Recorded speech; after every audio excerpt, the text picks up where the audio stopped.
வணக்கம் நேயர்களே, தஞ்சாவூர் சமையல் சந்தோஷினி. வாங்க, காலிஃப்ளவர் மீல் மேக்கர் வச்சு நம்ம ஒரு வறுவல் பண்ணலாம். சூப்பராக இருக்கும். இது கொஞ்சம் வெந்நீரில் போட்டு நல்லா சும்மா ஆஃப் ஆயிலில் கொதிக்க வச்சு எடுத்து வச்சுருக்கேங்க. இதையும் நல்லா வெந்நீரில் போட்டு நல்லா கொதிக்க வச்சு நல்லா புளிஞ்சிட்டு எடுத்து வச்சுருக்கேங்க. இதை தக்காளி 2 தக்காளி எடுத்துருக்கேன். இப்போ பூண்டு, இஞ்சி, சோம்பு, வெங்காயம், தக்காளி, இதை கொஞ்சம் தேங்காய், இதை நம்ம அரைச்சிட்டு வந்துடலாங்க. தேங்காய் வச்சுருக்க பாருந்தில்ல, கொஞ்சம் போட்டால் போதும் தேங்காய். இதை இதை அரைச்சிட்டு வந்துடலாம். இப்போ தாளிக்கலாம் வாங்க. அடுப்பு ஆன் பண்ணி கடாய் போட்டு ஆயில் ஊற்றிருக்கேன். இப்போ சோம்பு போட்டுக்கலாம்.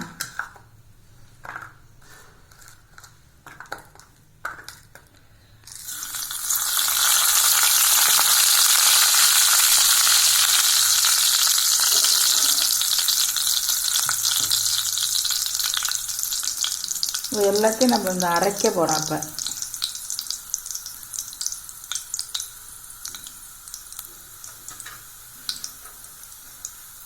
இது போட்டுடலாங்க. மீல் மேக்கரை போட்டுடலாம்.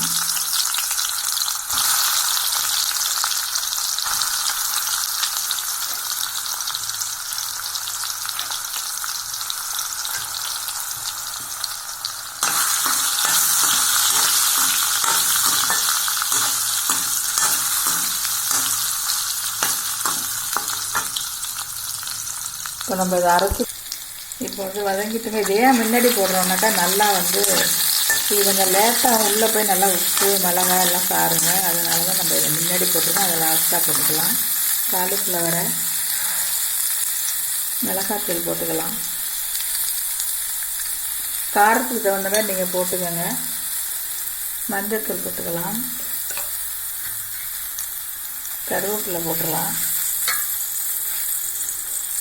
இப்போ நம்ம அரைச்சிட்டு வந்தோம் பாருங்கள். இஞ்சி, பூண்டு, தேங்காய், தக்காளி, வெங்காயம், சோம்பு, இதை நம்ம இதில் ஊற்றிடலாம். உப்பு போட்டுக்கலாங்க. நம்ம உப்பு போட்டு அதில் லேசாக வேக வச்சுருக்கோம். ஆனால் நீங்கள் பார்த்துக்கிட்டு உப்பு போட்டுக்கோங்க.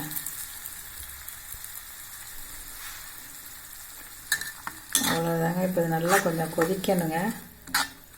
இந்த பச்சை வாசம் போகிற அளவுக்கு நல்லா கொதிச்சோன்னா நம்ம கொஞ்சம் முன்னாடியே இந்த காலிஃப்ளவரை போட்டு 2 பரட்டு எடுத்துடலாங்க.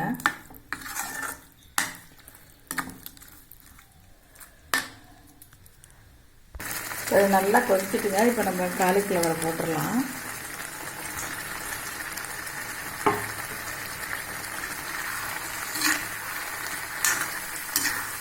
அவ்வளோதாங்க. கறி மாதிரியே ரொம்ப டேஸ்டியாக இருக்கும். அதை நீங்களும் செஞ்சு பாருங்கள்.